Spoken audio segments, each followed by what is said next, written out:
Hello everyone and welcome to Ferris Sports Update.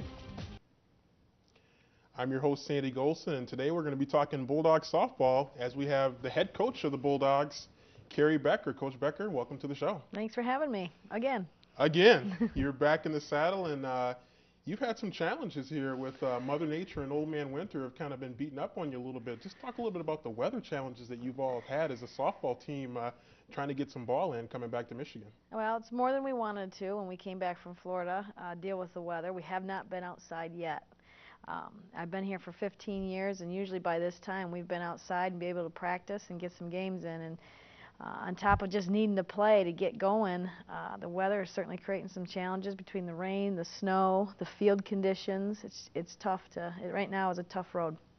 Are your players, how do your players adapt to the weather-related issues? Because obviously softball is meant to be played outdoors, and Right. unless they build a dome stadium for you, you're meant to be played outdoors, and you get a little bit of cabin fever. How do you adjust and keep the players sharp and focused under the circumstances? Well, I think you have to get creative in your practice planning. You need to take care of the basics, do some high reps to keep them fresh, but also do some fresh stuff to keep them hopping and excited about playing, whether it be inside or not. So we get creative in some of the drills we do. We do some competitive stuff. We just try to mix it up a little bit. It's at this time, I haven't had to go this long inside, but it's been a challenge for me to come up and be creative, so I have to reinvent myself a little bit. So.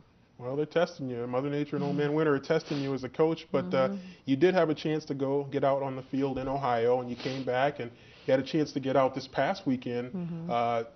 It was supposed to be your home opener, but the field not quite ready. Just talk a little bit about not being able to play at home, but having to move your home opener, so to speak, a little bit south of here.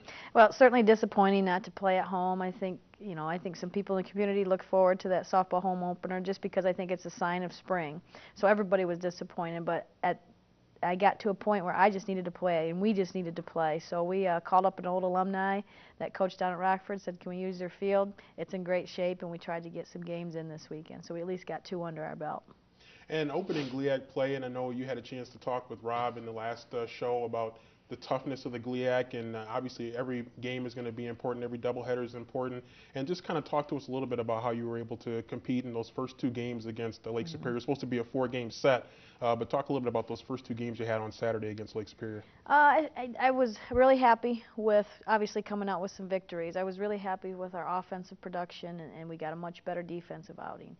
From a pitching standpoint, our sophomore pitcher, Dana Bowler, did a nice job keeping their hitters at bay, gave up a couple runs. She's still not where she needs to be, and if you asked her that question, she'd say the same thing. I was really pleased with Amy Dunleavy in the second game of the doubleheader. She finally pitched the way she knows how to pitch, and we only won that game 4-3.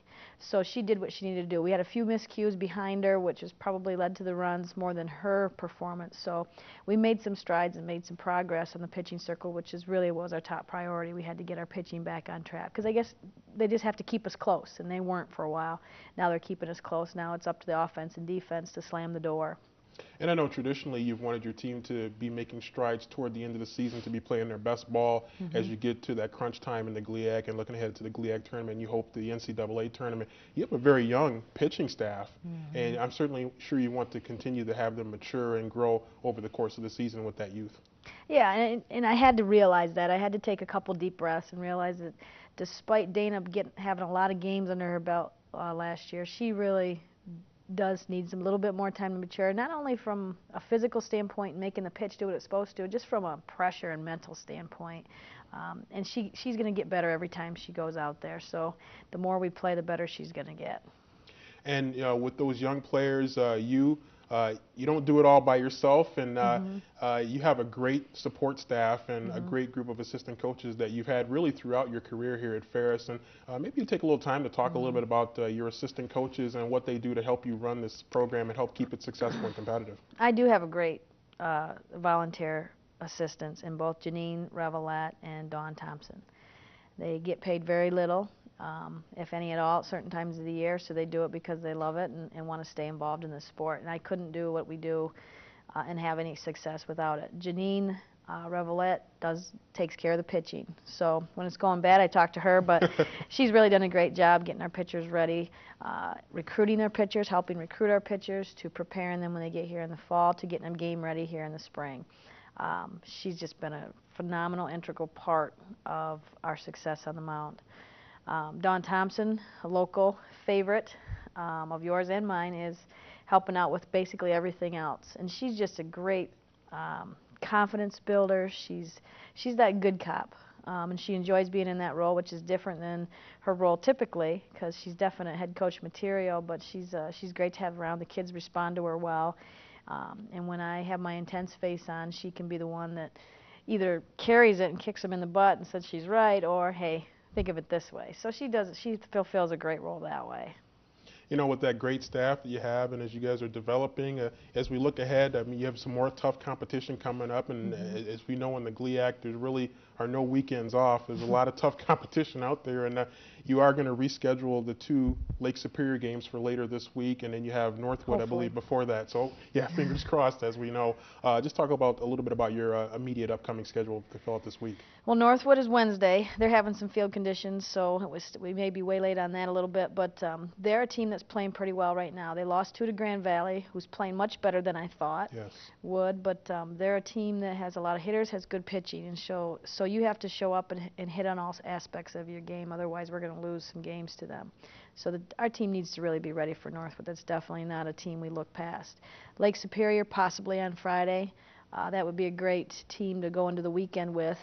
Not that I take them lightly, but they're not the Saginaw Valleys and the Grand Valleys of the world. So that'd be a great warm-up for the weekend, because then we go over to Saginaw Valley Saturday and Sunday, and they're going to be a test of really where we're at and if we're preparing and progressing towards the GLIAC tournament.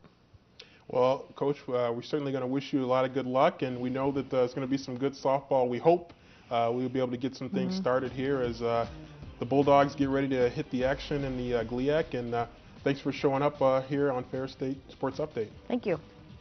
And hopefully you'll join us for more Ferris Sports Update in the next episode. If you want more information about Ferris State Athletics, check ferrisstatebulldogs.com. Hope to see you soon on the next episode of Ferris Sports Update.